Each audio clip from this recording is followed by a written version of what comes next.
This plug right here that we're all used to plugging in to listen to music no longer exists on the iPhone 7. And there are also over 2 billion Apple Power adapters out in the world. So Apple removed these items from the iPhone box. One of the biggest changes on the iPhone 14 was the removal of physical SIM cards. Instead, iPhone 14 models in the US use something called SIG.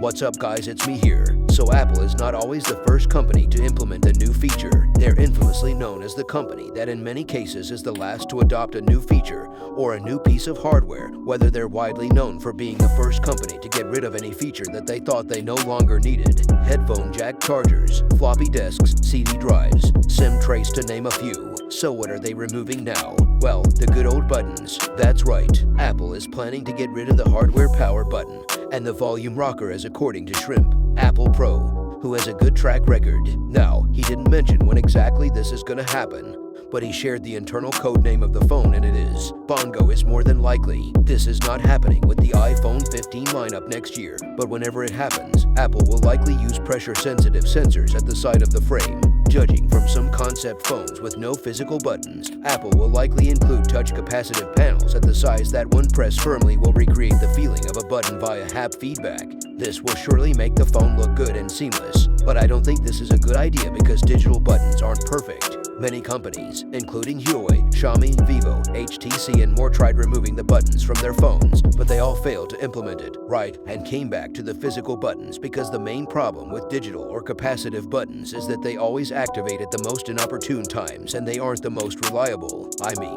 we have seen people complaining that sometimes they don't work and sometimes it's not the quickest when you quickly need to lower the volume. So I don't understand why Apple is so helping on fixing things that aren't broken. No one, and I mean absolutely no one, is complaining about the physical buttons on the phones right now, so it makes a little sense to remove them. But say Apple does it right, then it opens a world of possibilities. You can imagine sliding your finger on the side of the phone to scroll through Instagram or any other app for that matter. You can also use it as a shutter button for the camera, but like I've said, Apple needs to be absolutely spot on with the implementation.